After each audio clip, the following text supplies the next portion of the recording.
escada é uma construção que serve para fazer um deslocamento vertical. Nem sempre é assim, mas tem um jeito de facilitar tudo isso. Elevador? Não.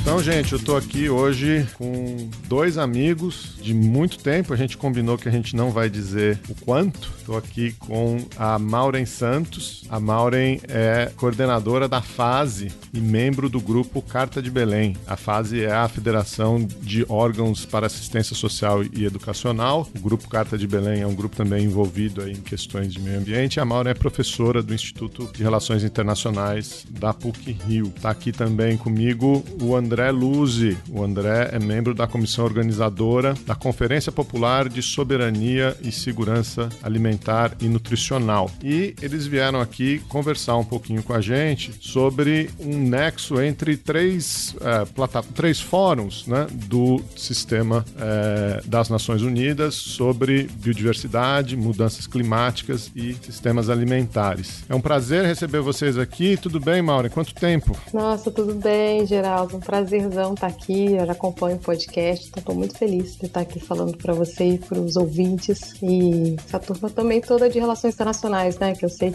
que acompanha bastante. Então, uma oportunidade muito boa de trazer aí essas discussões ambientais para essa audiência tão bacana. Obrigada pelo convite. Que legal. André, prazer te ver, cara. Quanto tempo? Olá, Geraldo. Muito obrigado pelo convite. Uma saudação a Maureen e a todas que nos acompanham nesse encontro tão importante para popularizar temas relacionados à soberania e segurança alimentar e nutricional. Legal. Agradecer também o Caio Rodrigues, que fez essa ponte aí, trouxe esse evento aqui pro podcast. E acho que vou começar abrindo aqui uma pergunta mais ampla para Maureen. Maureen trabalha com o tema de mudanças climáticas, meio ambiente já há muito tempo. A gente teve agora, no começo de novembro, a COP, né, a Conferência das Partes do Acordo Quadro das Nações Unidas de Meio Ambiente, lá em Sharm el-Sheikh, no Egito. Uma conferência que tinha ali alguma expectativa, né, sobre promessas, sobre metas, sobre justiça climática, né, que é um tema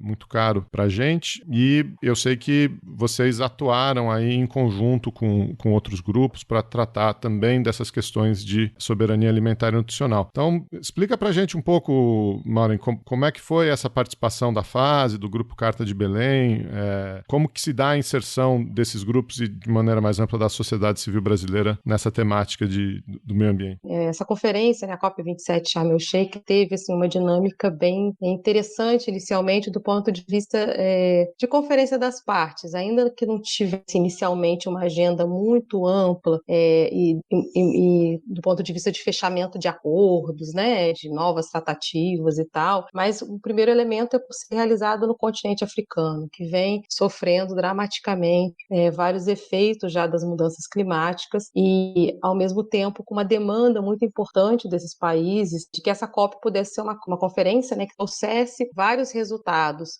não só de novas políticas para esse enfrentamento da emergência climática, mas reforçando, em especial, dois eixos. Um é da adaptação, que é uma discussão que ficou um pouquinho aberto no Acordo de Paris, porque não foi fechado o objetivo geral de adaptação, né? Você tem um objetivo geral de mitigação, que é os 2 graus Celsius, fazendo esforço para 1,5 graus, e a adaptação ficou em aberto. Então, esse objetivo, ele não foi, até hoje, né? Já tem 7 anos, eles não conseguiram, e novamente na COP também não conseguiram fechar esse objetivo. O outro diz respeito a perdas e danos. Existia uma pressão muito grande para que fosse criado um financiamento e saísse dali algo mais concreto para que esse financiamento pudesse existir. Porque esse debate de perdas e danos, ele começa já há muito tempo, né? Já tem aí desde a COP15 que se fala dessa era a abordagem, virou um mecanismo a partir da COP de Varsóvia, se eu não me engano foi a COP19, então foi criado um arcabouço para perdas e danos, mas nada de falar de onde que havia o dinheiro para exatamente financiar e apoiar esses países nessa recuperação. Então tinha esses elementos, mas ao mesmo tempo a sociedade civil vinha já trazendo vários questionamentos, né, ainda que tinha menções à questão da justiça climática pela própria presidência do Egito, de que, na verdade, novamente, não existia muito apelo para os países do norte para colocar esses recursos na mesa, críticas ao próprio esvaziamento do espaço oficial por muitos desses países, né, não só Estados Unidos, mas especialmente a União Europeia, no sentido de começar a manter um processo de fechar acordos bilaterais por fora do multilateralismo, né, quer dizer, por fora da convenção, ao invés de estar reforçando esse papel que a convenção tem, ainda que com um espaço com bastante limite, mas como um espaço de onde você tem menos desigualdade do ponto de vista de relação e de voto, né, e de participação dos países do sistema. Então, tinha essas questões. E, por outro lado, foi uma COP com muita crítica por ter sido realizada num país bastante conservador, com muitos problemas de direitos humanos. Então, acabou servindo, a gente estava com bastante receio, né, de que acontecesse alguma coisa, teve muita limitação, muitos problemas de segurança, de criminalização. A gente não pôde realizar nada do lado de fora do espaço das Nações Unidas, por exemplo. Lá a gente não podia falar muito dos assuntos assim para a imprensa nem nada, mas ao longo das 2 semanas foi sendo possível furar um pouco essas questões e trazer para coletivos de imprensa, né, dar visibilidade para o caso do Ali, que ficou bastante famoso, né, que ele tinha feito escreveu alguma coisa falando das violações de direitos humanos do governo nas redes sociais, e há 7 meses já estava preso, sem a família ter acesso. Então acabou virando realmente um espaço de denúncia sobre essas questões dos direitos humanos e de crítica à próprias Nações Unidas de aceitar realizar essas conferências em países como esse. Esse é um tema recorrente aí que está muito em voga, né? A gente tem a Copa do Mundo no Catar agora, essas críticas a esses organismos internacionais que às vezes acabam fazendo vista grossa, né? Para os históricos, né? Para o passado de violações, de autoritarismo desses países. Não querendo comparar a ONU com a FIFA, né? Mas...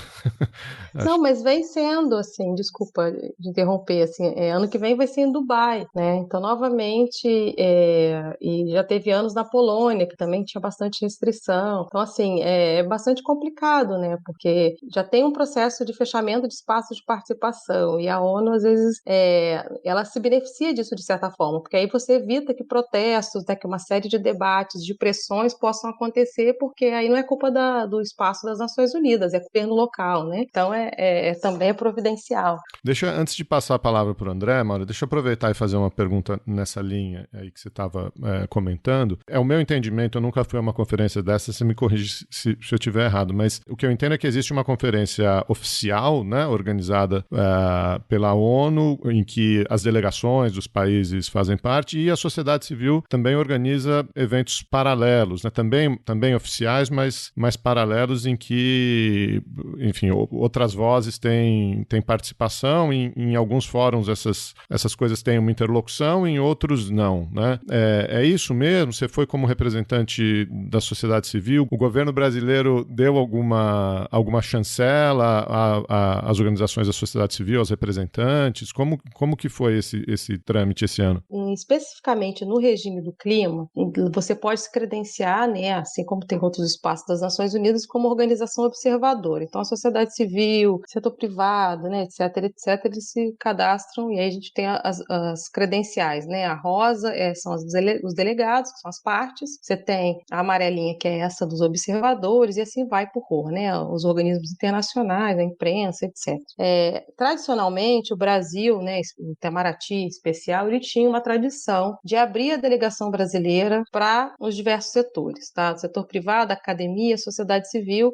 Até durante o governo Temer, essa tradição foi mantida, e no governo Bolsonaro eles cancelaram. Tipo, não era uma política formal, uma coisa formalizada, mas era uma tradição, tá? Então, já no governo Bolsonaro, não que muita gente quisesse ser da delegação oficial, mas mesmo assim a gente buscou informações para saber essa questão de fechamento mesmo de espaço de participação, e foi cancelado. Mas, curiosamente, apesar deles dizerem que não era mais previsto esse tipo de liberação, né, eles davam credenciais. Isso aconteceu pelo menos nos últimos 2 COPs, para empresas, né? Então, eu vi a JBS ano passado com credenciamento de delegação brasileira. Esse ano a gente viu tem uma comunidade indígena que tinha uns representantes lá na COP, que são indígenas que apoiam, né? Que tinha alguma relação com o governo federal, e eles estavam com crachá, né, com um credencial de parte, né, a gente deve ficar brincando, não era nem a Yara, né, do Inés ficou brava, né, nem parte overflow, porque a gente quando recebia nos últimos anos, a gente já recebia essa parte overflow, que era tipo, se a sala tivesse cheia para delegados, os overflows saíam. Isso foi até uma credencial criada para brasileiros inicialmente. Teve uma cópia, a cópia de Copenhague, tinha tanto brasileiro como delegado oficial que o secretariado da COP reclamou o Brasil, né? E depois disso eles criaram essa categoria overflow, mas isso tudo culpa de brasileiro, agora isso é mais disseminar. Então a gente tinha essa possibilidade, que é uma coisa que a gente vai demandar, já está demandando agora na transição, que volte a essas práticas, porque você não chega lá dentro para negociar com o crachá do Brasil, obviamente, né? Existe um respeito mútuo, né? Uma confiança política, mas ali no loco você tem acesso àquilo que está negociando, a transparência do processo, né? As informações em primeira mão, e ao mesmo tempo isso também gera uma qualidade maior da intervenção da sociedade civil até na incidência com relação ao governo, né? Então era uma prática muito importante que a gente espera que retorne. E sobre esses processos paralelos que você falou, em várias dessas conferências existe a sociedade civil, né, mais da bandeira da chave da justiça climática, ela organiza a Cúpula dos Povos. E isso não só na agenda de clima, né? A gente teve isso durante o processo da Rio 92, da Rio +20, né, que faz aí uma diversidade muito grande de sociedade civil nos processos. Obviamente, no Egito, não foi possível, né? Assim como não foi possível em outros momentos que as COPs eram realizadas em locais como Doha também não teve, a COP de Doha que também não foi possível. Mas sempre tem. Aí o que tem também no espaço oficial, porque aí a Cúpula dos Povos é uma cúpula paralela, é que no espaço oficial você pode realizar side events para as organizações que são credenciadas, né? Não é muito fácil, mas você consegue, juntando várias, organizar. E nos pavilhões tem também atividades paralelas. Então você pode inscrever atividades, sei lá, no pavilhão do Brasil, da União Europeia. E nos últimos anos, porque o governo Bolsonaro, né, a sociedade civil não queria dialogar e exatamente para se diferenciar, foi realizado uma iniciativa que era o Brazilian Climate Action Hub, que era um hub, né, um pavilhão da sociedade civil, mas que, pensando nessa sociedade civil mais aberta, né, com vários setores participando, e isso foi realizado aí durante todos os anos do governo Bolsonaro. E vem diz que não vai ter mais, que espera-se que o Brasil volte, né, a um hub mais democrático, que todo mundo seja bem aceito. Vamos esperar. Tá todo mundo esperando aí 1º de janeiro, né? Acho que vai todo mundo respirar mais aliviado.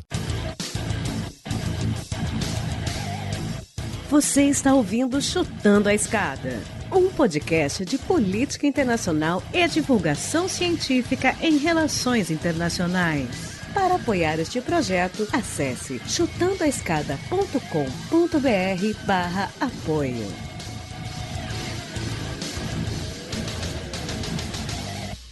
Mas, André, a gente estava conversando aqui sobre as COPs, né, as conferências das partes do Acordo Quadro de Clima, mas existem outras cúpulas das Nações Unidas também, e você tem trabalhado muito com o tema de segurança alimentar. Pelo que eu entendi, a primeira cúpula de sistemas alimentares da ONU aconteceu ano passado, foi isso? Como é que esses temas se entrelaçam aí, se tocam? Obrigado, Geraldo.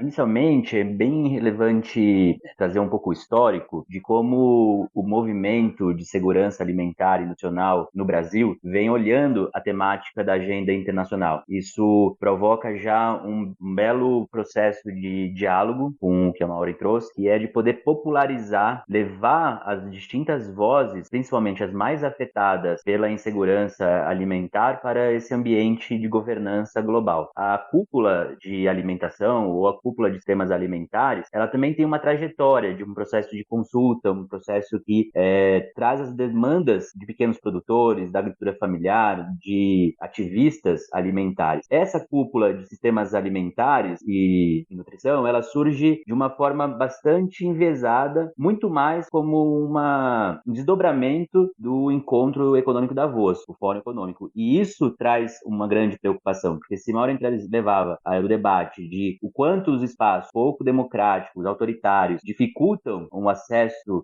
da população a esse ambiente de governança global, por outro lado, na cúpula de sistemas alimentares e nutrição, a gente viu a presença muito forte das corporações e dos interesses capital para poder chegar nesse processo de diálogo e de intercâmbio de informações. Nós temos no sistema ONU um ambiente muito mais propício para a formulação das políticas alimentares de agricultura, que é o Comitê de Segurança Alimentar da ONU. É um espaço intergovernamental, existe desde a década de 70, teve uma reforma importante em 2009 e se transformou numa plataforma que chamamos a mais inclusiva e participativa para essas nossas questões. E existe um mecanismo da sociedade civil e povos indígenas que participa desse comitê apresentando os aspectos que têm afetado nossos diferentes segmentos. Nesse meio processo, nesse ínterim, o próprio comitê vinha fazendo uma construção de diretrizes voluntárias para sistemas alimentares e nutrição. E o que causou muito espanto foi o secretário-geral da ONU convocar essa cúpula sem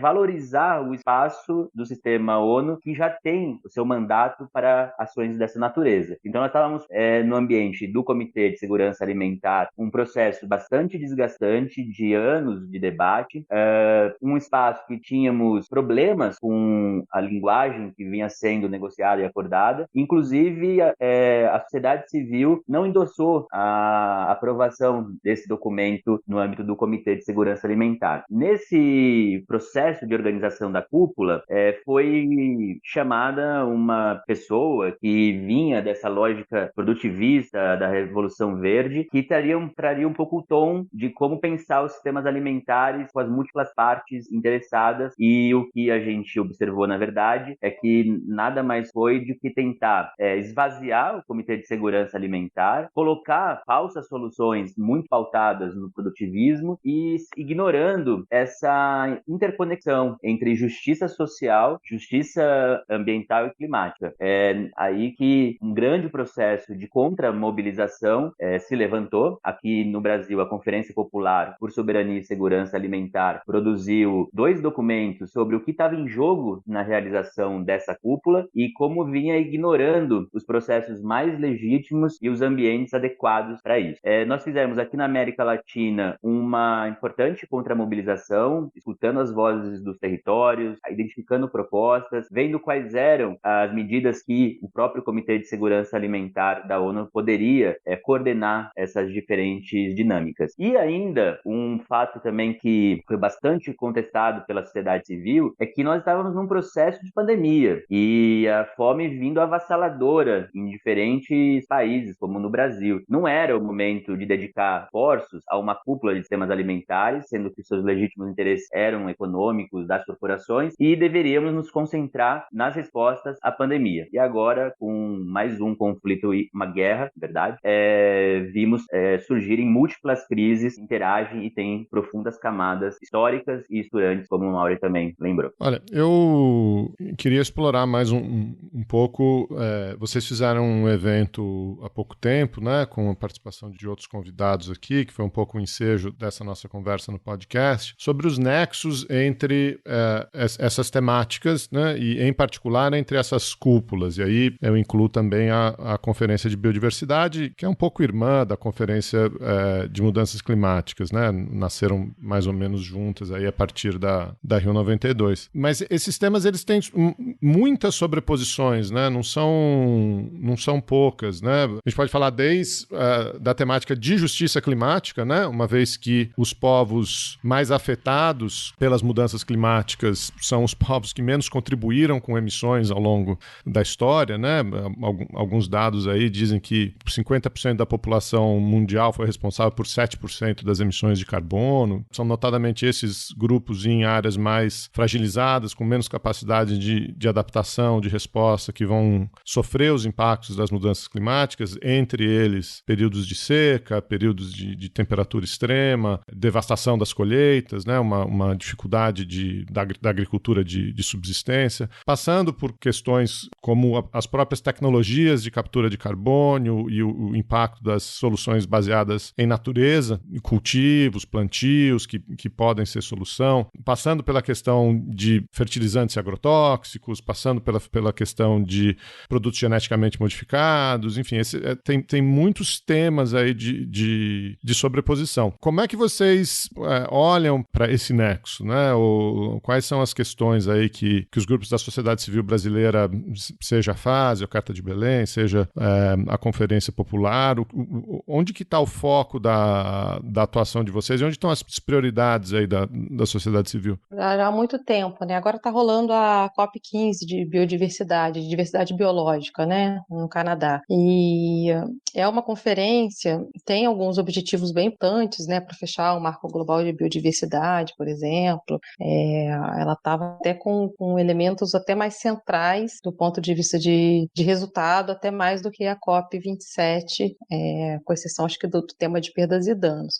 E, ao mesmo tempo, o que a gente vem, né, apontando aí muito de preocupação e mesmo de denúncia sobre esses espaços, é que ainda que você cruze, né, como você mesmo colocou, elementos-chave do ponto de vista temático, que mostram as conexões entre clima e biodiversidade, né, quer dizer, a mudança do clima ela vai ter um impacto na perda de biodiversidade, né, a perda de biodiversidade vai ter vetores, né, que vão gerar a perda de biodiversidade, né, como a própria agricultura, né, do agronegócio, quer dizer, o sistema agroindustrial ele também vai ter um resultado de impacto de emissão e toda a sua cadeia para a contribuição para as mudanças climáticas. E a discussão de sistemas alimentares, como o André colocou, ela não é uma convenção, né, é uma cúpula que foi chamada por um fórum econômico, não foi algo que foi a FAO que construiu para dentro das Nações Unidas, ou foi uma cúpula que foi discutida na Assembleia Geral com esse propósito, mas ela tinha o interesse de agentes econômicos, de propor isso para as Nações Unidas, e as Nações Unidas engatou, né, nessa onda, e que traz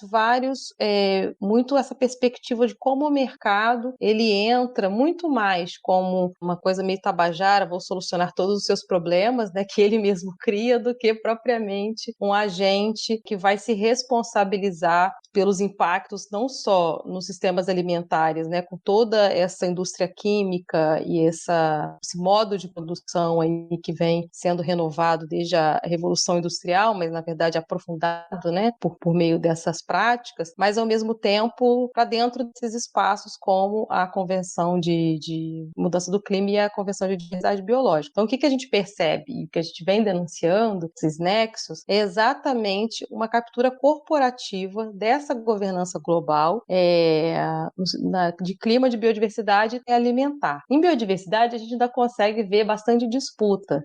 Tem duas moratórias extremamente importantes, né? Tem uma moratória em relação a sementes estéreis, né? Que não se reproduzem, e tem uma moratória ligada à geoengenharia. Mas já em mudança climática, a gente percebe que, na verdade, cada vez mais o lobby dessas transnacionais, e no caso das petroleiras em especial, né? Elas são muito fortes, a ponto de uma decisão final não ser nem mencionado o phase out em relação aos combustíveis fósseis.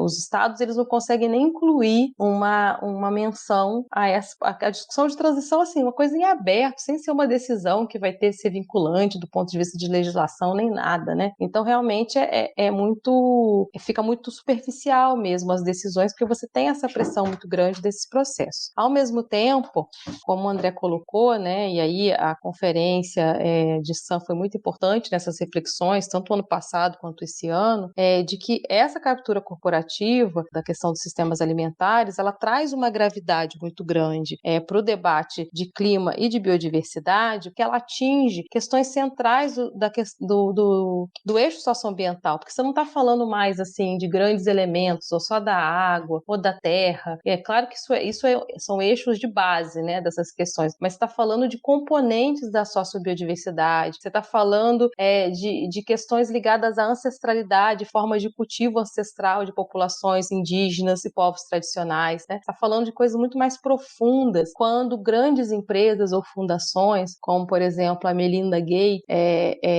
que vem apoiando, né, massificamente no mundo, e aí o continente africano com muitos projetos sobre, por exemplo, biofortificação, né? A biofortificação que vai ter um impacto muito importante, aí o André pode trazer, né, outros elementos para esse sistema alimentar. E tudo muito de forma artificial, só com uso de tecnologia e sem um debate sério sobre direito à terra, ao território, a garantia de uma produção de alimentação saudável, outras questões que, da nossa visão, né, dessas organizações, tanto da FASE quanto do Grupo Carta de Belém, são essenciais para a gente pensar numa transição e numa transformação para um planeta que vai respeitar minimamente o seu equilíbrio ecológico e, ao mesmo tempo, o seu sistema climático. Então, é muito difícil, né? A gente vê cada vez mais a dificuldade que o sistema das Nações Unidas tem para dar espaço para outros tipos de visão política e de visão técnica também, porque tudo isso tem, né, várias políticas públicas que também têm as suas especialidades para essa transição. E nesse sentido, complementando, se formos olhar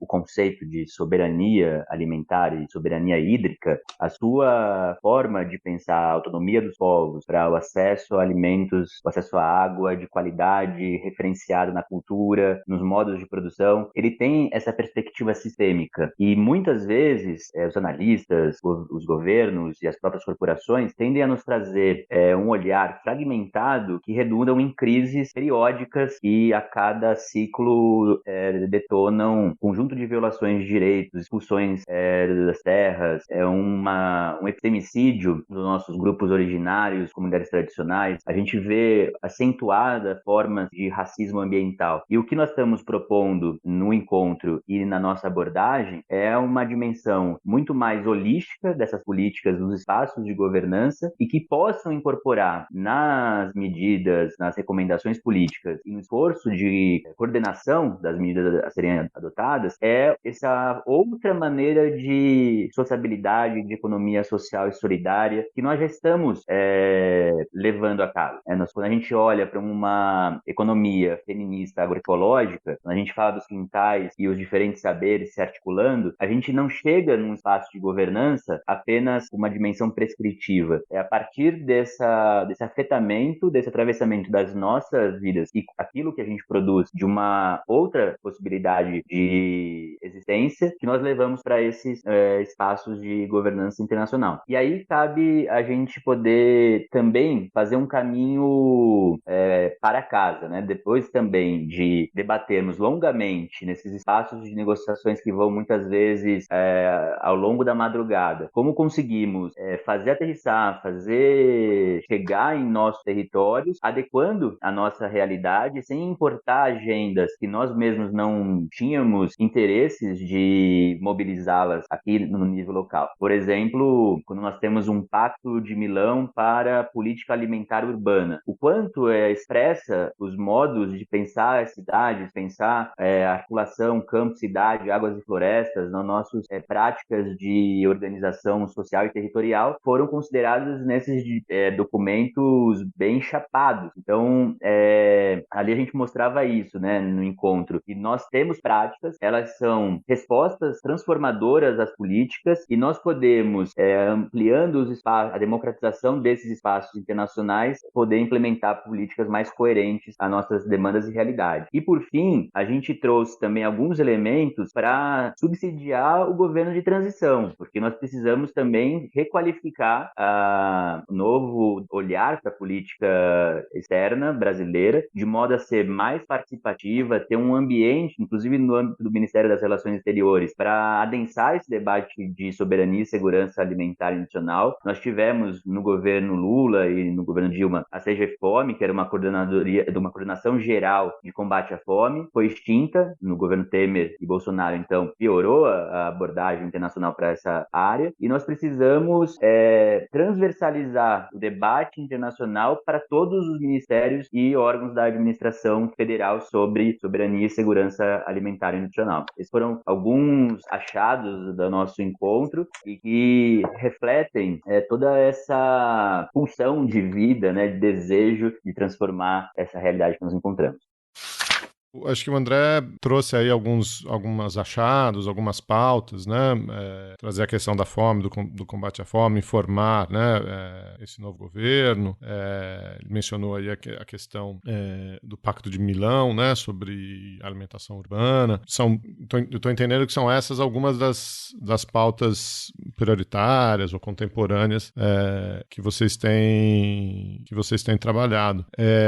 Na agenda climática, a gente tem uma lista de prioridades, Maureen? Como é que vocês têm... A gente sabe que demandas a gente tem um monte, né? Mas a gente tem que ser estratégico sobre o que tentar promover, né? Como é que vocês têm atuado nos últimos anos? Então a gente atua, né, a nível territorial. A fase ela está distribuída, né, em 6 regionais no Brasil e tem essa sede nacional, que é onde eu trabalho. Então a gente tem uma atuação territorial muito forte, com várias dessas ações que a gente fala de política pública, mas também de forma de valorização do modo de vida, né, dessas comunidades, dos povos indígenas, povos tradicionais, e que vem aí o seu modo de vida, na verdade, ele é fundamental para essa proteção florestal, né, e dos espaços que eles fazem a própria reprodução do que tudo que a natureza traz, né, de melhor. Então, tem muita coisa muito bacana, assim, né, que vem sendo feita, apoiada, dada suporte, a formação de lideranças também nesses espaços, e que a gente vê que não tem espaço nem para chegar, né, com essas propostas nesses fóruns internacionais, por um lado, porque as prioridades, né, são outras, por outro lado, desses lobbies específicos, mas, por exemplo, vou pegar um tema que tem muita conexão com o que o André está trazendo, a agroecologia, né? A agroecologia, a gente está na 27ª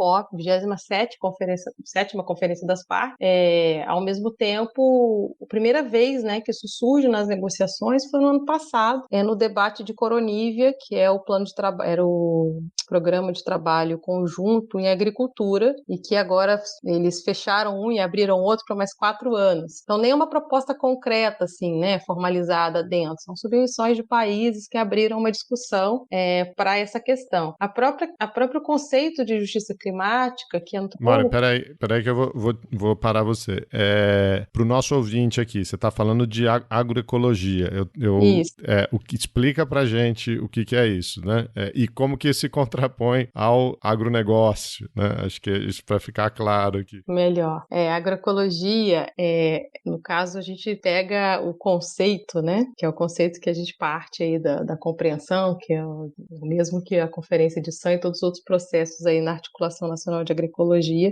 A gente tem na América Latina, na verdade, né? Mais um consenso sobre isso. Ela é um tripé no qual se junta, aí você me corrige, André, né, e Caio, que atuam mais diretamente, mas ela é um tripé que ela junta a técnica da prática produtiva, como uma compreensão de que a agricultura, ela sempre, desde como foi, né, fundada, ela compreende os procedimentos da própria natureza, né, para existir. Então, a agroecologia, do ponto de vista da técnica, ela respeita os ecossistemas, né, ela respeita os mecanismos que a natureza nos ensina, né, na sua diversidade, nessa produção, etc. Ela não é só técnica, ela é política, né? Ela é política porque ela traz um debate para a política pública, ela traz um debate de significados, ela traz disputas, né? Ela traz resistência. Então, ela é um elemento político. Então, a agroecologia também ela é movimento porque ela parte não só de processos, né, ancestrais, de agriculturas diversas, mas ela junta uma série de redes, articulações, organizações da sociedade civil e propostas políticas como o movimento social entende, né? Então ela se junta, ela agrega ao longo desses processos. Então a gente compreende ela como esses 3 elementos, assim, né? E por que ela é uma visão diferente e que se contrapõe ao agronegócio, né? Ou por que às vezes a gente defende que ela não é capaz de coexistir com o agronegócio? Exatamente porque ela é completamente diferente, com essa visão de produção que conecta, né, toda uma cadeia, no caso, desde a semente até o supermercado, né, que vai para a mesa do consumidor, totalmente de forma industrializada, que é distante dessas práticas do que a natureza constrói, né? Então, quando você vai pensar um aumento, para você ter uma produtividade, seja de qual produto, né, você escolhe, a primeira coisa que se faz é fazer a homogeneização. Você vai escolher escolher um tipo. Então, um tipo de arroz, um ou dois tipos de feijão, um ou dois tipos de batata, né? Para você padronizar a produção e com isso você ter nessa lógica industrial uma maior produtividade, um insumo que é o mesmo para tudo. E com isso, para você também aumentar, você precisa de muita terra, que esse é o argumento do agronegócio. E aí você tem esses grandes monocultivos de uma planta só, né? Só que obviamente isso é tão antinatural que obviamente vai ter mais praga. Se tem uma chuva, uma seca, você vai ter uma perda muito maior, né? E a agroecologia ela vai contra isso tudo, porque exatamente porque ela respeita esses sistemas naturais, você vai ver uma diversidade, você vai ter árvores frutíferas junto com legumes, com hortas, né? Com a produção de abelha, com uma granja, enfim. Você vai misturar uma série de formas de produção para gerar um equilíbrio ecológico e ao mesmo tempo contribuir para a produção de água, né? Para a qualidade da fertilidade do solo. E com isso você não precisa de ter esses insumos químicos que o agronegócio utiliza, né? Tudo que a agroecologia ela utiliza também são produzidos de forma natural, são orgânicos que vão favorecer esse processo. Então são compressões muito diferentes. E o que a gente vê é que cada vez que tem uma produção agroecológica do lado de uma grande monocultivo, esse monocultivo ele acaba contaminando essa produção, seja por conta do solo ou da água, ou por conta dos agrotóxicos, né, que vão pelo vento, ou eles vão sendo porque eles são despejados em aviões. Então, fica muito difícil você pensar nesses dois modelos. Ao mesmo tempo, até as perguntas das políticas ou do sistema financeiro, né, em relação a créditos, quando a gente vai debater essas questões, eles falam, não, mas as imposições ou obrigações acabam sempre olhando para esse mercado hegemônico, né? Então, quando você fala, tá, mas eu quero saber de escala. Não necessariamente você vai ter escala na agroecologia, você está falando de diversidade, né? Então, você está falando de mercado local, você está pensando em circuitos curtos de comércio, você não vai precisar desse mesmo tipo de transporte que vai sair lá um açaí que vai do Pará, vai entregar no Rio de Janeiro. Não, você vai falar, olha, você vai tomar açaí de Jussara, que é a Jussara que é a planta que está ali na Mata Atlântica, né? Então, assim, você vai pensar comércio também, uma produção que é vinculada ao bioma, né? Que você vai ter uma maior qualidade, enfim. Então, são várias camadas que trazem essa diferença brutal com o agronegócio. Então, só que, obviamente, a gente sabe que isso não é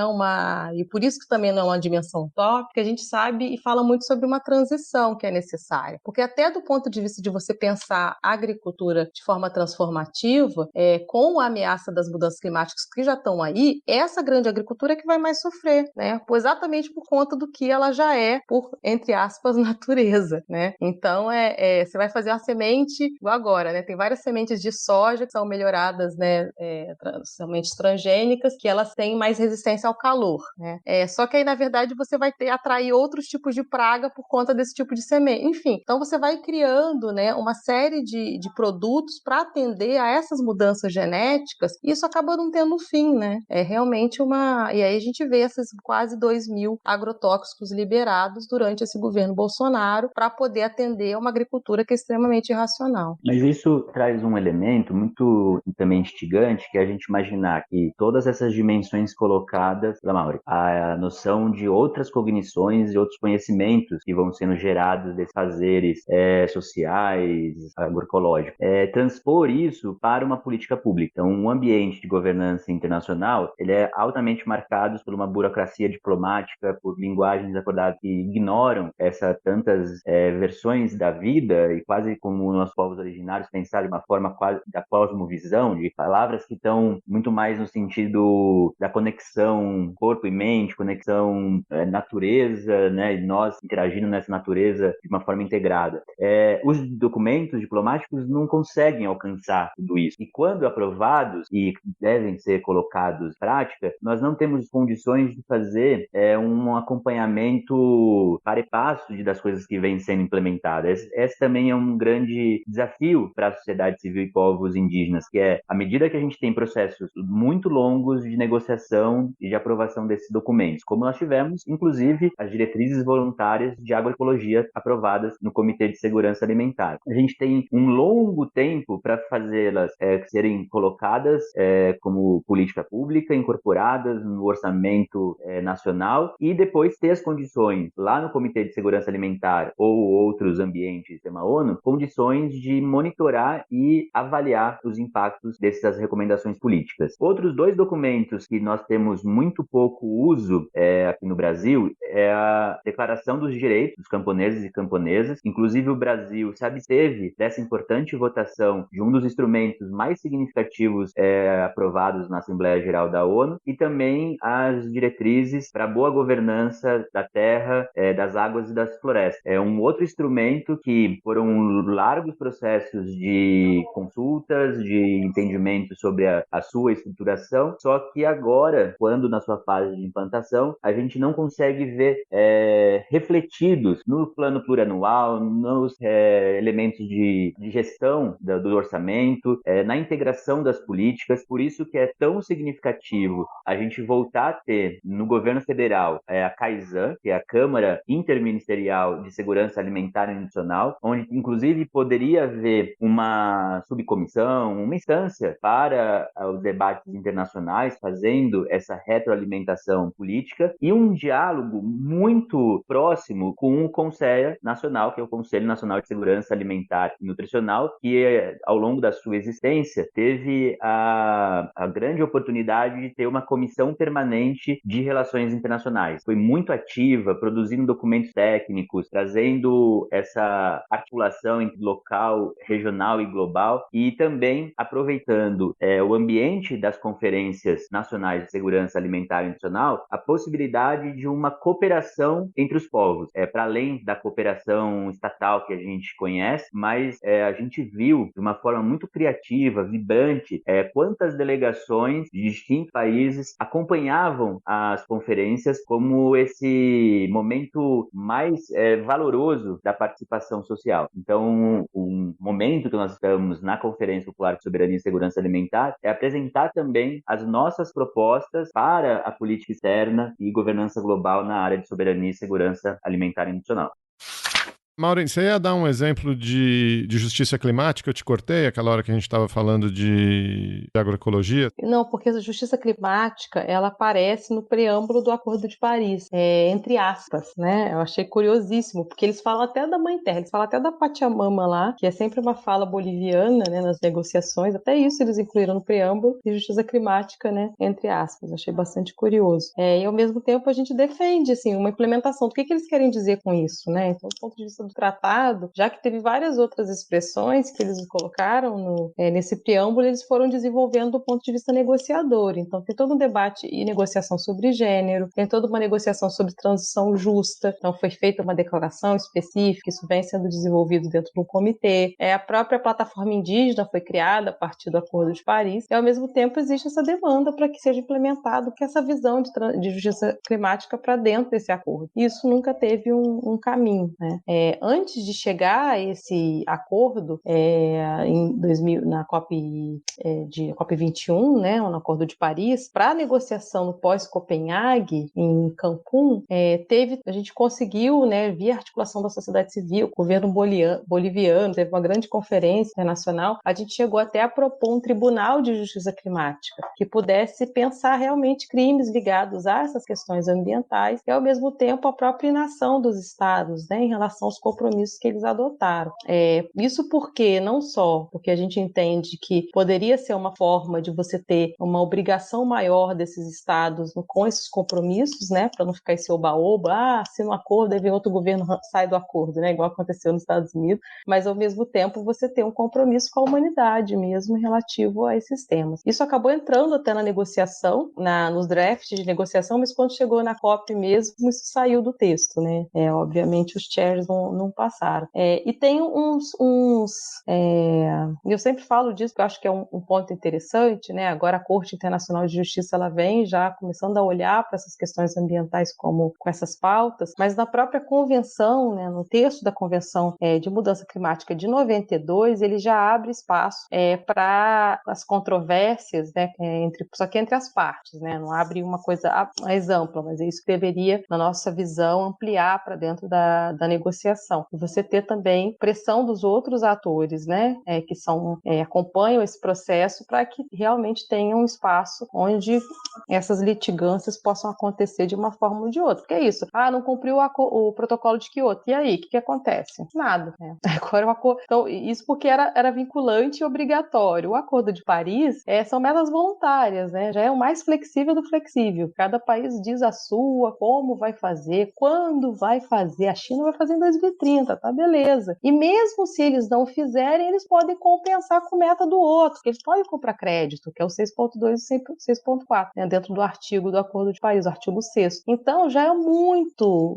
né, super flexível. E aí, mesmo assim, não vai cumprir? Então, o que eles querem? Né? Então, você ter espaços onde você possa cobrar de forma muito mais forte, né, essas obrigações seria fundamental. Sabe que nesse sentido, a gente vem colocando na dimensão dos direitos humanos a questão ambiental, o direito humano à alimentação e à nutrição adequadas, a necessidade de maior articulação com Genebra, com o Conselho de Direitos Humanos da ONU e com os relatores especiais, como, por exemplo, o relator especial da água, o relator especial pelo direito humano à alimentação, de povos tradicionais e combate à discriminação racial, porque isso avança nessa dimensão da realização dos direitos, mas traz também, quando de uma condenação, pelos estatutos dos direitos humanos, a necessidade de reparação desse dano. Se a gente conseguiu, no campo da transição dos sistemas de regimes autoritários, fazer uma transição para a democracia, acho que nesse campo também dos direitos humanos e das questões socioambientais, a gente precisa cada vez mais também fazer uma transição para a realização da justiça, no sentido de que não voltemos às situações anteriores de violações, que isso não se repita, que a gente possa criar condições de indenizar ou reparar os danos dessas comunidades. Esse ainda inclusive, um tema que valeria muito a quem está nos escutando, está nos acompanhando, se dedicar. Também tem aqui um caráter, né, já que estamos um podcast para essa audiência, que a gente possa também instigar vocês a produzirem estudos, pesquisas, quais seriam as possibilidades de reparação dessas violações dos direitos socioambientais. Felizmente, eu sou um cara muito mais cético, André. Eu fico pensando nos acordos econômicos, né? Esse pessoal gosta de tribunal só quando é para a empresa processar Estado, né? Mas quando é para a sociedade civil, quer dizer, né? Você vai lá alguns acordos da OCDE ou vai lá na parceria transpacífica, você já tem essas previsões, né? Das empresas, dos entes privados poderem acionar, não terem que passar pelo trâmite estatal e tal, dos entes privados poderem processar. Quando se trata de direitos humanos, enfim, a gente tem aí o Tribunal Penal Internacional com essa definição genérica de crimes contra a humanidade, tem uma série de relatorias lá em Genebra, no Conselho de Direitos, mas assim, a reparação, a penalização realmente deixam muito a desejar. Mas eu vou usar essa sua última fala aí, André, para também instigar vocês. A gente tem uma audiência engajada, curiosa. Como é que a gente contribui, né? Como é que a gente atua nesses temas de segurança alimentar, nesses temas de mudanças climáticas? O que dá para fazer? O pessoal que quiser se informar mais, onde é que vai? Como é que fala com vocês? A gente deixa 2 convites. Um deles é acompanhar nos próximos dias, na segunda-feira, 12 de dezembro, o lançamento de um documento síntese do nosso encontro sobre os nexos das conferências e a cúpula de sistemas alimentares. E também temos no site da Conferência Popular sobre Soberania e Segurança Alimentar e Nutricional a sentença do Tribunal Popular da Fome, que realizamos aqui no Brasil. E traz ali alguns elementos que caracterizam as diferentes formas de violação do direito humano à alimentação no Brasil, levando para uma análise de genocídio, justamente, de que as práticas por omissão ou inação do governo caracterizam-se como um genocídio, um crime de lesa humanidade. São 2 convites que nós deixamos, e nos acompanhem na Conferência Popular por Soberania e Segurança Alimentar, e agora nessa forma de incidência política para o governo de transição assumir um olhar prioridade para as relações internacionais como políticas públicas e a processo de participação nessa tão significativa narrativa política? A gente tem os canais formais lá na FASE, Grupo Carta de Belém, então @ONGFASE, @Grupo Carta de Belém, isso no Instagram. Tem o site dessas organizações, Twitter, acho que é a mesma coisa. O meu, eu não uso muitas outras redes não, mas o Instagram eu sou bastante ativo, é @santos.mauren. Então ali, por exemplo, durante a COP, junto com a Mídia Ninja, a gente fazia lives diárias sobre o que estava rolando. Então tem uma série de novidades, em que sempre tem alguma coisa a gente posta. E tem esses debates. Agora a gente está muito participando, né, muito envolvido nesse processo aí, como parte da sociedade civil, nesses debates da transição.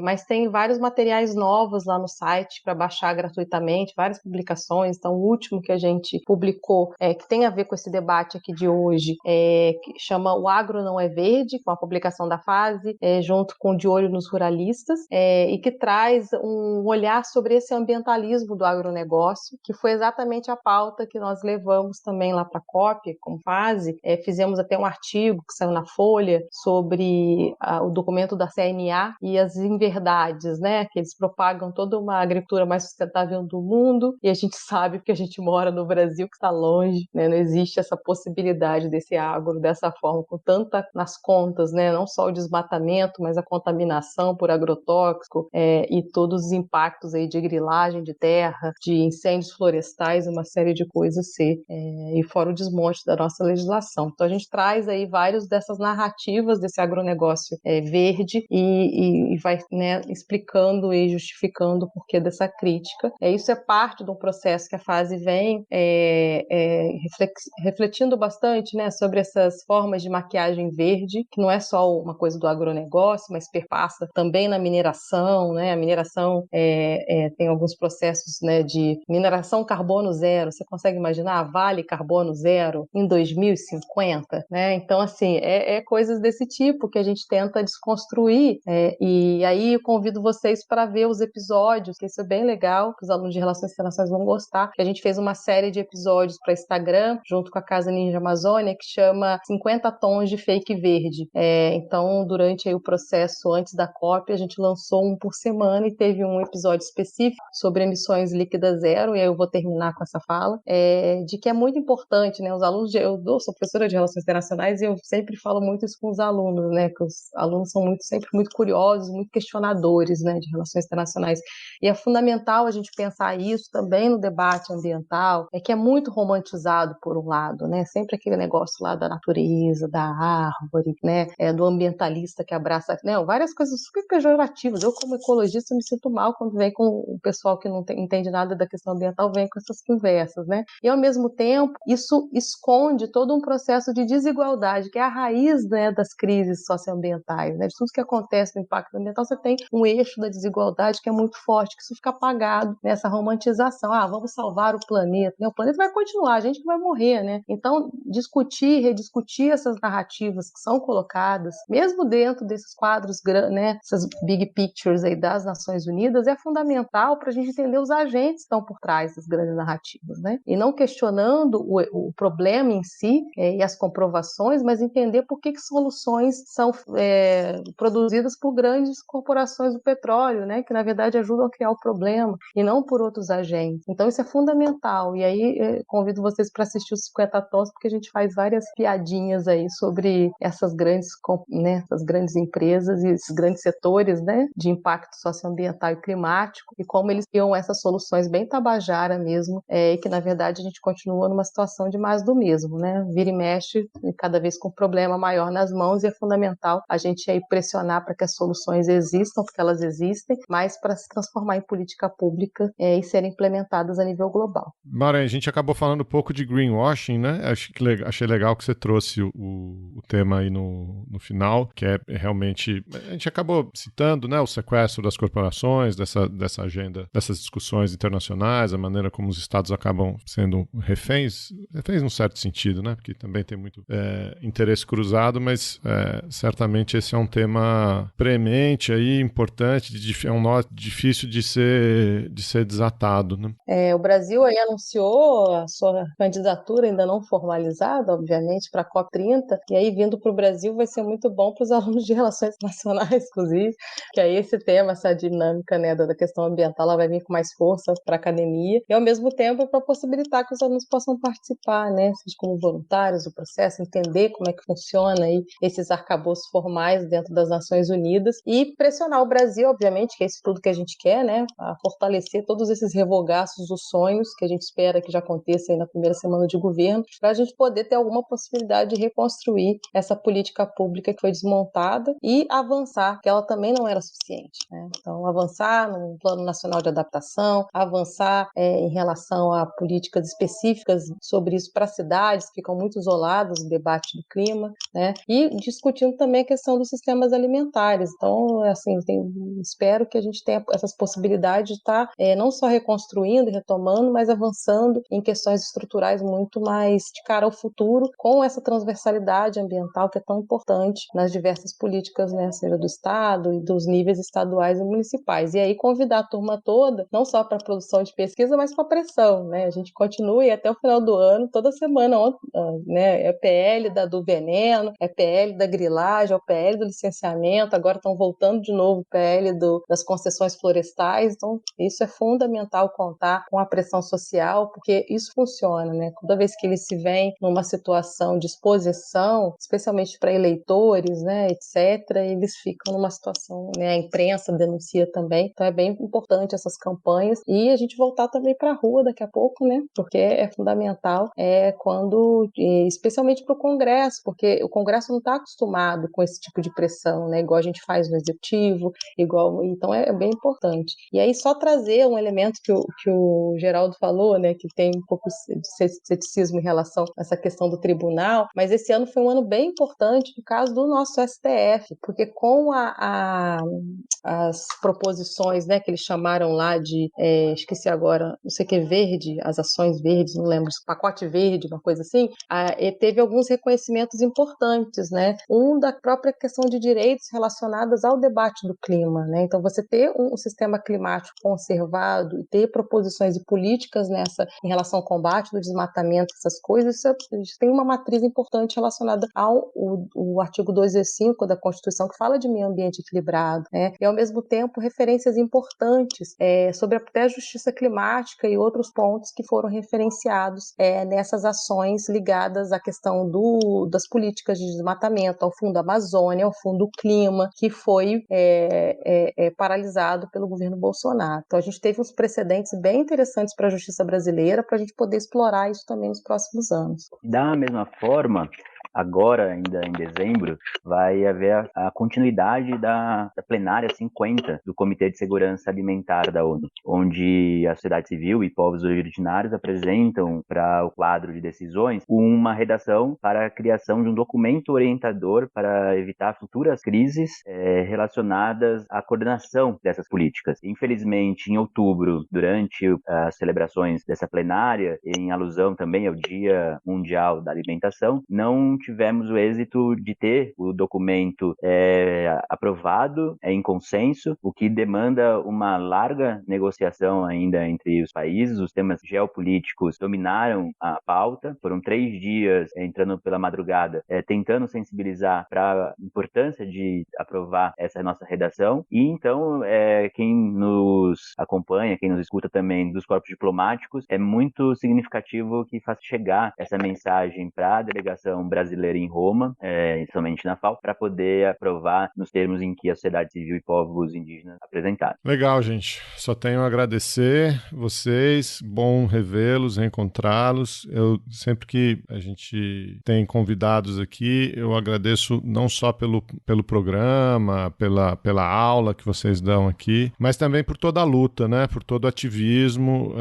Eu acho que isso, eu brinquei agora que eu sou pragmático, pessimista, mas a gente se prepara para o pior e espera o melhor, né? Então tem que valorizar muito a luta, o ativismo, a trajetória de vocês que eu conheço pessoalmente, mas de todos os envolvidos nas agendas ambientais, progressistas, na agenda de direitos humanos, que a gente a resistência, né?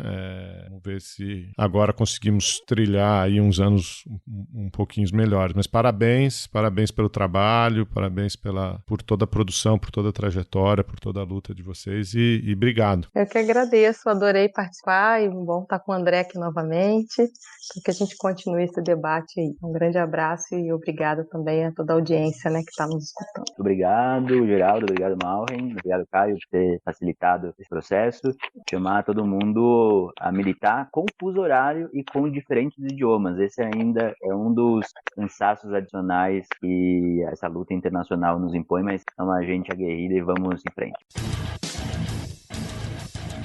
Você acabou de ouvir mais um episódio do Chutando a Escada. Para apoiar, acesse chutandoaescada.com.br/apoio.